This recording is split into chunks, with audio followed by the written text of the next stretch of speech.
मृतक सादिक जाफरी के परिजनों को इंसाफ दिलाने हेतु अखिल भारतीय ईरानी विकास संस्था द्वारा पत्रकार परिषद भिवंडी में 10 फरवरी की रात हुई घटना को लेकर अखिल भारतीय ईरानी विकास संस्था ने एक पत्रकार परिषद का आयोजित किया। संस्था के राष्ट्रीय कानूनी सलाहकार सादिक हुसैन ने पत्रकारों को संबोधित कर कहा कि हमारा उद्देश्य सच्चाई सामने लाना है, जिसके लिए हम मृतक सादिक जाफरी के एफएमटी रिपोर्ट का इंतजार कर रहे हैं, जिसके बाद हम पुलिस के आला अधिकारी को ज्ञापन देकर इस मामले की उच्च स्तर पर जांच की मांग करेंगे ताकि मृतक सादिक जाफरी के घर वालों को इंसाफ मिल सके। इस अवसर पर मौजूद अखिल भारतीय ईरानी विकास संस्था के राष्ट्रीय अध्यक्ष अली राजा ईरानी, इमाम बाड़े के मौलाना और मृतक के पिता कमर जाफरी उपस्थित थे। इस अवसर पर संस्था के राष्ट्रीय कानूनी सलाहकार सादिक हुसैन ने क्या कहा, देखिए भिवंडी से ताज अंसारी की रिपोर्ट। प्रेस कॉन्फ्रेंस आज की अखिल भारतीय ईरानी समाज विकास संस्था की तरफ से की गई है। मेरा नाम सादिक हुसैन है। मैं इस संस्था में नेशनल लीगल एडवाइज़र के पोस्ट पे हूँ। यहाँ पे जो हमारे बैठे हैं इनका नाम अली रज़ा ईरानी है। ये हमारे संस्था के नेशनल प्रेसिडेंट हैं। और मेरे आजू बाजू में जो बैठे हुए हैं ये इस मदरसे के पेश इमाम हैं। और यहाँ पे जो है जैसे परसों यहाँ पे घटना हुई है, एक बच्चे की मौत हो गई, उनके जो है वालिद हैं।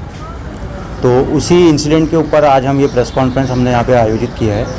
इसमें मेन उद्देश्य प्रेस कॉन्फ्रेंस करने का ये है कि सच्चाई लोगों के सामने आए। अब तक जो एक पिक्चर लोगों के सामने गई है वो ये है कि पुलिस ने ये हर जगह स्टेटमेंट दिया है, डीसीपी सर ने हर जगह स्टेटमेंट दिया है कि चोर को पकड़ने गए थे, चोर ने हमला किया और उसमें वो मर गया। बट और डीसीपी का ये कहना है कि जो मरहूम था जिनका इंतकाल हो गया वो खड़कपाड़ा पुलिस स्टेशन से वांटेड था, ऐसा उनका मीडिया में स्टेटमेंट है। अगर वो खड़कपाड़ा पुलिस स्टेशन से वांटेड भी था तो क्या जो शांतिनगर पुलिस स्टेशन से जो 2 कांस्टेबल डिटेक्शन के 2 कांस्टेबल आए थे उनके साथ में क्या खड़कपाड़ा पुलिस स्टेशन थी?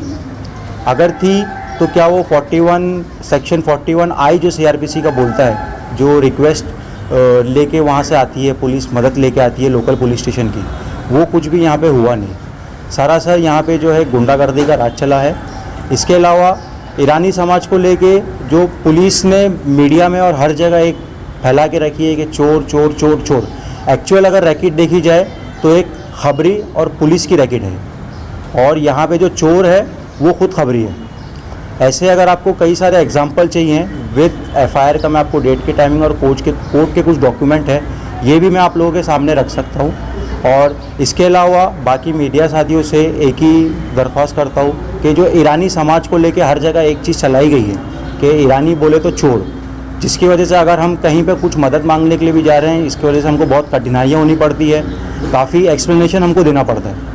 और साथ में मैं इस प्रेस कॉन्फ्रेंस के माध्यम से हमारी संस्था के बिहाफ से और हमारे जो शिया कम्युनिटी के मौलाना हैं, इस मदरसे के जो मौलाना हैं, उनके माध्यम से मैं इस प्रेस कॉन्फ्रेंस के थ्रू पुलिस डिपार्टमेंट से और महाराष्ट्र गवर्नमेंट से एक वो रिक्वेस्ट कर रहा हूँ कि आपने खबरी के बोलने पे बहुत पकड़म पकड़ी कर ली, आप हमारे साथ मिलिए, एक हम कदम बढ़ाते हैं अपने तरफ से और कुछ समाज के सुधार के लिए हम काम करते हैं, ताकि आने वाले मुस्तकबिल में जो एक इमेज बन गया है कि ईरानी बोले तो चोर, ये इमेज बदल जाए।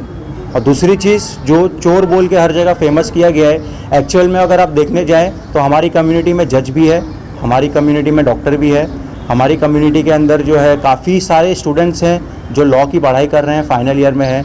और देखने जाए तो हमारी कम्युनिटी के बंदों ने इंडिया को यूनिवर्सल लेवल पर रिप्रेजेंट किया है। एक बंदा भोपाल से जो एथलीट है, फ़िलहाल बीइंग ह्यूमन इंडिया का स्पॉन्सर्ड एथलीट है वो।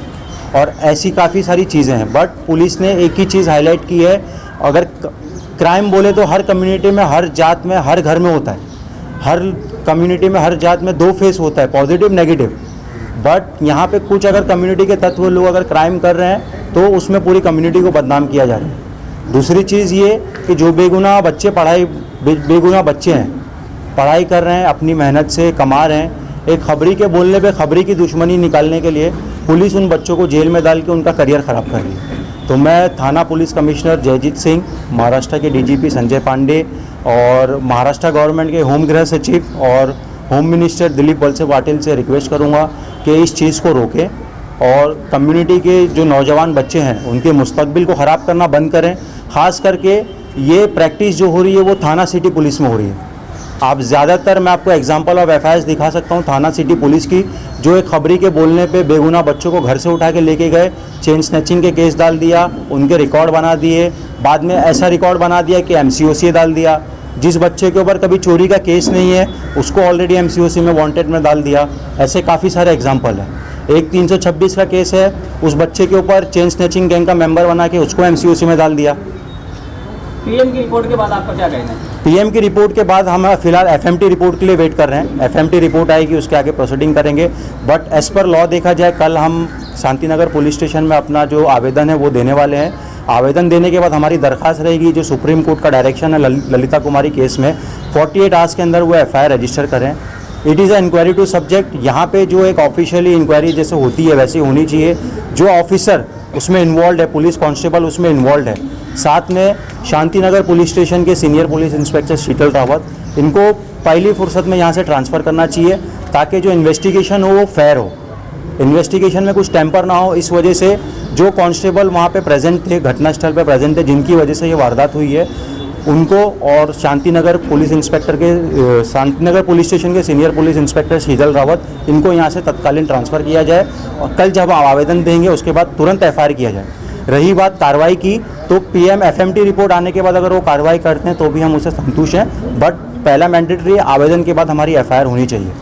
ये जो आपने अभी कहा कि खबरी ही चोर है और चोर ही खबरी है, तो उस बात का सादिक जाफरी के प्रकरण से क्या संबंध है? इस बात का सादिक जाफरी के प्रकरण से ये संबंध है कि यहाँ पे सादिक जाफरी को खड़कपड़ा पुलिस स्टेशन में वांटेड दिखाया गया, ठीक है। वहाँ पे उसका कोई सीसीटीवी फुटेज नहीं है। वहाँ पे एक बंदा पकड़ा गया, बंदे ने नाम लिया कि नहीं लाया वो वी डोंट नो।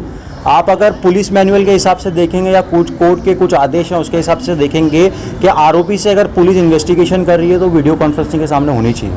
अगर आपको चाहिए, मैं बाद में उसका जो है जजमेंट कॉपी, जो कोर्ट सुप्रीम कोर्ट की जजमेंट कॉपी है, मैं वो निकलवा के दे दूंगा, जहाँ पे सुप्रीम कोर्ट का आदेश है कि जो है आरोपी से अगर कोई पुलिस इन्वेस्टिगेशन कर रही है वो वीडियो कॉन्फ्रेंसिंग में होनी चाहिए और बाकायदा डॉक्यूमेंटेड होना चाहिए।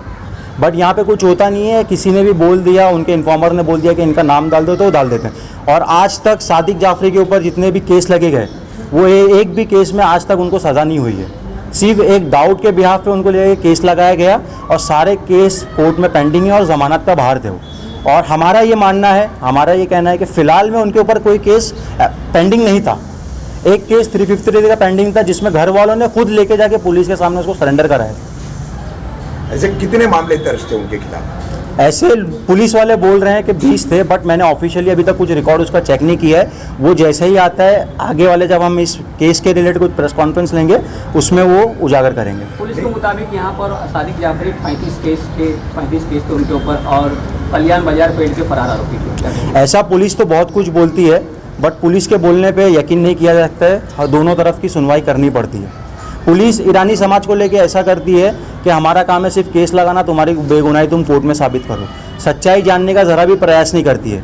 मैं आपको चाहिए बहुत सारे ऐसे FIR with FIR number example दे सकता हूँ, कलवा पुलिस स्टेशन के, बदलापुर पुलिस स्टेशन के, जहाँ पे बेगुनाह बच्चा है, बच्चा कहीं और बैठा हुआ है, उसका प्रूफ है कि वो डेट और टाइम को बंदा वहाँ पे बैठा हुआ था, उसको वहाँ पे एब्सकॉन्डिंग डाल दिया गया। कलवा पुलिस स्टेशन के ऐसे एफआईआर दिखा सकता हूँ कि बंदे को घर से उठा के लेके गए थाने सिटी पुलिस के अधिकारी और उनको 392 के केसेस में डाल दिया। ऐसे करके पुलिस जो है हमारे जमात के बच्चों को ज़बरदस्ती क्रिमिनल बना रही है। एक खबरी के बोलने पे खबरी की दुश्मनी पुलिस निकाल रही है। पुलिस का कहना है कि सादिक जाफरी ने पुलिस पर चाकू से हमला किया। ऐसा झूठ है। यहाँ पे जब पुलिस बॉडी लेके जा रही थी, मैंने एसीपी प्रशांत लोढ़ी से 2 रिक्वेस्ट की थी। फर्स्ट, आप पीएम जो है जेजे हॉस्पिटल में कराओ। दूसरा, मैंने रिक्वेस्ट किया था कि आप यहाँ से बॉडी लेके जा रहे हो उसका पंचनामा बनाओ। सर, आपने जेजे का ही क्यों डिमांड रखा था? यहाँ पे आप जेजे, मेरे को जो है थाना सिटी पे, थाना डिस्ट्रिक्ट पे भरोसा नहीं है। यहाँ पे जो है काफ़ी सुपारी का काम होता है, इस वजह से मुंबई में काफ़ी लॉ एंड ऑर्डर के हिसाब से काम होता है, इस वजह से मैंने मुंबई का प्रेफरेंस दिया। क्या आप भी इसी समुदाय से ताल्लुक रखते हैं? जी, मैं इसी समुदाय से ताल्लुक रखता हूँ। क्वालिफिकेशन क्या है? मैं फिलहाल BLLB 3rd ईयर का स्टूडेंट हूँ। आज जो आप आवाज़ उठा रहे हैं कि ईरानी समाज को इस तरीके का लफ्ज़ न दिया जाए, ये आवाज़ पहले क्यों नहीं? ये एक्चुअली मैं आपको बताना चाहूँ, पहले मेरे पास इस चीज़ का सबूत नहीं था। मैं इस फेज से गुजर चुका हूँ। इस फेज से गुजरने, मेरा लॉ में एडमिशन लेने का उद्देश्य ये था कि खबरी और पुलिस ने मिल के मुझे, मेरे घर वालों को बहुत टॉर्चर किया, बहुत परेशान किया। हमारे घर पे रात में हम बिजनेस कर रहे हैं, हम जॉब कर रहे हैं। मैंने खुद कई साल बीपीओ में जॉब करता हूँ, मैं आज भी पढ़ाई भी कर रहा हूँ, मैं जॉब भी कर रहा हूँ और साथ में लोगों की मदद करने का भी काम कर रहा हूँ। बट रात में हमारे घर पे 200-200, 300-300 पुलिस घुस जा रही है। हम घर पे बैठे हुए, मेरे डैडी घर में अलग हैं, पुलिस उनको उठा के लेके जा रही है। फिर बाद में उनका अता पता ट्रेस करने के लिए हमको जद्दोजहद करनी पड़ रही है। फिर वहाँ पे जब पता चल गया कि कौन से पुलिस स्टेशन में है, तो वहाँ पे पुलिस छानबीन नहीं कर रही, हमको अपनी बेगुनाही का सबूत देना पड़ रहा है। तो इन शॉर्ट ये हो गया कि हमको एक विक्टिमाइज बनाया जा रहा है कि अगर तुम्हारे पास सबूत नहीं है, अगर फॉर एग्जांपल मैं अपना टाइम एंड मोशन अगर कैप्चर नहीं करूं, फला टाइम पे अगर मैं कहाँ पे था उस टाइम पे, अगर कहीं पे कुछ क्राइम हो रहा है, अगर मेरे पास अपना टाइम एंड मोशन का रिकॉर्ड नहीं है, तो वहाँ पे पुलिस मुझे केस में डाल देगी, बोल देगी तुम तुम्हारी बेगुनाही कोर्ट में साबित करो। ये कहाँ का इंसाफ है?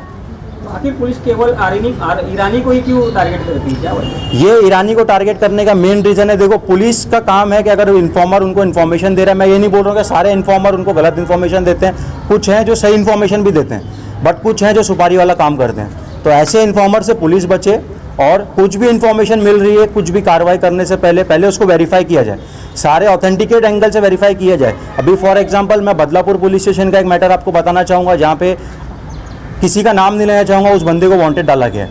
वहाँ पे जब मैं ऑफिसर से बात कर रहा था, वो इस सेइंग में कि ऐसा मुझे तो पता नहीं है आप कौन है, सामने वाले का नाम मैंने बताया तो सामने वाले को पुलिस पहचानने से इनकार कर रहा है। बट बाद में वो मुझे बोल रहे हैं कि हम किसी के बोलने पे किसी का नाम एब्सकॉन्डिंग नहीं डालते हैं। कोर्ट से सर्टिफाइड कॉपी जब हमने एफआईआर निकलवाई उस केस के रिलेटेड, तो वहाँ पे उस बंदे का नाम एब्सकॉन्डिंग है और उसी बंदे के रिलेटेड हाईकोर्ट में एक एफिडेविट दूसरे पुलिस वाले ने सबमिट किया है कि 10:40 तक इसको मैंने अपने पास रखा था इन्वेस्टिगेशन के पर्पज से और 11 बजे बदलापुर पुलिस स्टेशन में चोरी की घटना हुई और उस घटना में उसको वांटेड डाल दिया। अभी आपकी क्या मांग है? हमारी यही मांग है कि जो सादिक जाफरी की 3 महीने पहले शादी हुई थी, उसकी जो बेवा बीवी है, उसके जो बुजुर्ग बाप हैं, उसको इंसाफ मिले।